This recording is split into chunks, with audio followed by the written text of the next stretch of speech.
Uh, Good afternoon. It's Tuesday, I guess it is. My name's Rob. You probably know me from my channel, Rambling Rob. We're here with my friend today, Julia. She's looking to start her own YouTube channel here, discussing topics. So today's topic is going to be whatever she decides the topic is going to be here. So. Without further ado, here's my friend Julia. Hi, I'm Julia J. And I think many people have a mindset about homosexuality, especially Christians. And I think that if you look in many of the different books, like the Barna Studies and many different things, Christians would say, or non-Christians would say, what is the main reason that you don't want to become a Christian? And most of it has to do with how Christians are. And the homosexual community is one of the main reasons that they want nothing to do with Christianity, is because how Christians treat homosexuals. So I come at it because I'm not a homosexual, and I don't have any desire. I have very little desire for men. I have no desire for women. So, again, I would say most Christians tend to have a judgmental attitude of you can just change. How do you know? God tells us that's not what His plan is for our life. And they do that by very few Bible verses that they pull out of context. And even though before it says homosexual, it says liars and thieves, and they're all liars and thieves, doesn't really matter. But I think that as a Christian, as a therapist, I wanted to have an open forum comment section where I brought a person in that was a homosexual person that had come out, put it on a YouTube video that he had come out and gave his story and tells a lot about his life and some of the struggles to do with his life. So from a Christian perspective, I think many Christians should find a friend that is a homosexual and really open an avenue of communication with them to really try and understand how can you be a homosexual and be a Christian at the same time. I don't think those two things are mutually exclusive.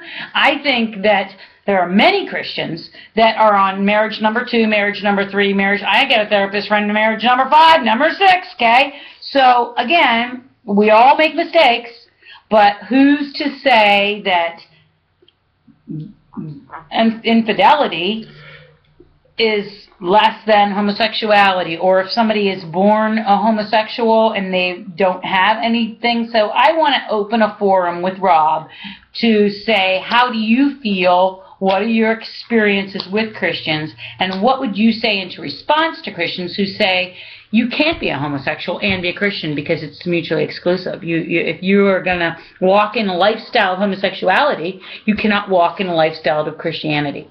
That's what I want to talk about today. So, Rob, from your experience, how do you feel the church has treated you? Well, as a large part of the church kind of treats you as an outsider. That there's this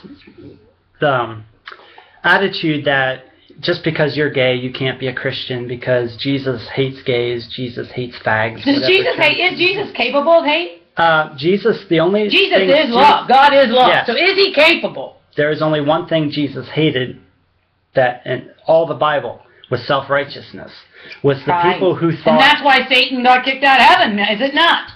One of the reasons. Pride. There's the idea that you can't be both. You have to be one or the other. And so a lot of churches preach that just because you are gay, whether you act on it or not, just because you have those feelings, you're going to hell.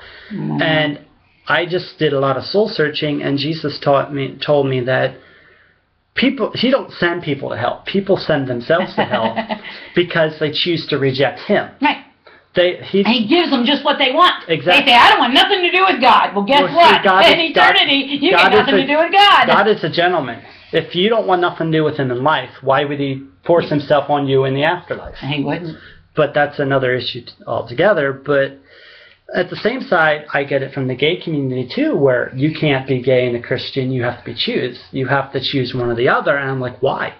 Jesus. Which do you think is a more staunch community? The Christians judging the gays, or the gays judging the Christians? Which one would you think really has it out for the other one more? I think they're both just as bad. Equally, really? Like, there's a sense in a large part of the gay community that Christians are dumb, they're stupid, they're outdated, they're old-fashioned. Mm-hmm. And on the Christian side, it's, well, they're going to hell, we should take away their rights, they shouldn't have the right to do this, they shouldn't have the right to do that. Mm-hmm. They're somehow not equal humans. They're not... And they would never come out and say they don't think gay people are human.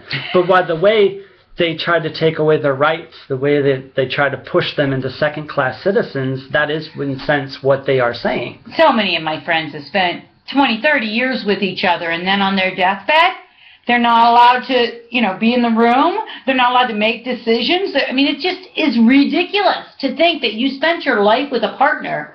Your house is with that partner. Your family is with that partner. All that life, and yet, because you don't have the right to marry or to be some way unified, that you can make life and death decisions, that you can have a will and you can have shared property and not have to pay a ridiculous inheritance tax. If men and women can do it in their commitment, I think that the thing the Lord looks at more than the sexuality is commitment. Exactly. Commitment. He wants to have sex in a committed relationship, because every time you have sex, it is an internal thing, and when you share that with somebody else, little pieces of you go on them, and little pieces of them go on you. So anytime you have sex with somebody and you see them in the grocery store, you feel a little odd, because they have pieces of you, and you have pieces of them, and you never get it off of you. That's why they say, God tells us ahead of time for our own protection, don't be having sex with people that you're sure you're not committed to.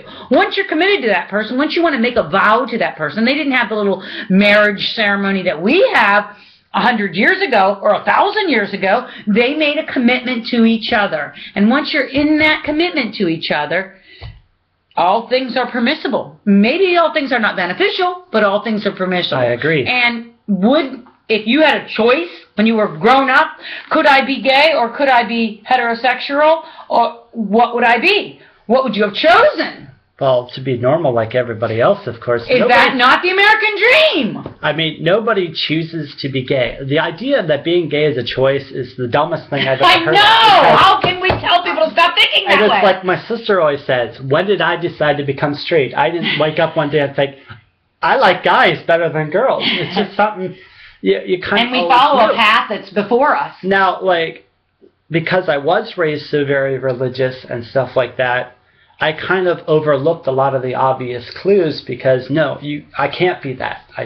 I wouldn't have never have admitted to myself that was a possibility because of my upbringing. It just would not have. It was a disgusting thing. I can't be that. That's disgusting. It's wrong. It's sinful.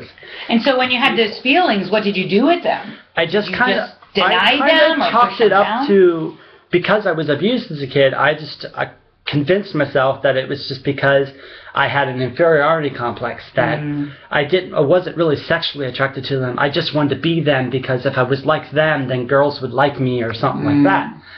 Did you ever have a diagnosis that you would say, I had diagnoses when I was younger, and I maybe, because you didn't come out till you were, what, 27? About 27, 28. So while you were in the church and while you were younger, what did you think those urges, were they urges that you had, or they just were you pushed down, or you really didn't have a sexuality because of your spiritual upbringing? You weren't really looking to have sex. I wasn't really looking to have sex, really, so I never really thought of that aspect of it. It was more like when a guy would walk into a room without a shirt on, I would notice more than I would notice a girl with boobs or a bathing suit or something like that. But again, I just chalked it up to, well, I just wish I had a physique like that, because like it was more you were idolizing them and wishing I looked like that. Yeah. Instead of thinking I'm attracted to that. That's how my mind comprehended that, because it wouldn't let myself... It's like cognitive dissonance is what it's called. Is you can't really agree with something you don't really agree with, so you try to explain it away. So cognitive dissonance is a good... But then, I guess around 27 or 28 is when I really started to think about this, and really kind of, I guess I was watching like a I was bored, so I was watching some gay storyline on a soap opera, and it really got me to thinking. And I was doing some soul searching about what makes me happy at that time, because that's finally about the time I was starting to get sick of just trying to be what everybody else wanted me to be, and making everybody else happy all the time. And I was such a people pleaser. I just it's your own spiritual awakening of who am I really? Who exactly. Really am and I started to search, and I just realized that when I thought back over all the years and all the kind of obvious clues, like I can remember back in kindergarten, the first thing I noticed about a girl is the fact that she was wearing shiny shoes. That should have been my first clue, because I'm sorry, you're not noticing how good looking you are, you're noticing their shoes. I mean, that should be a clue. And now, we don't want you to think that if your kids are into shoes, that all of them are predestined to have a gay lifestyle. Again, it's about accepting yourself, who you are, and then you can ask other people to accept you for who you are. If you can't accept yourself for who you are, which is why we're doing this video. We're not getting dressed up. We're just saying this is who we are. Accept us who we are. Yucky clothes, house like this, people like this. We're just two everyday people sitting down having a chat saying, how can I and how can my community of faith love your community of... I think Jesus would say, love your neighbor as you love yourself. And even for those Christians out there who for some reason view gay people as your enemy, Jesus also said, love your enemies.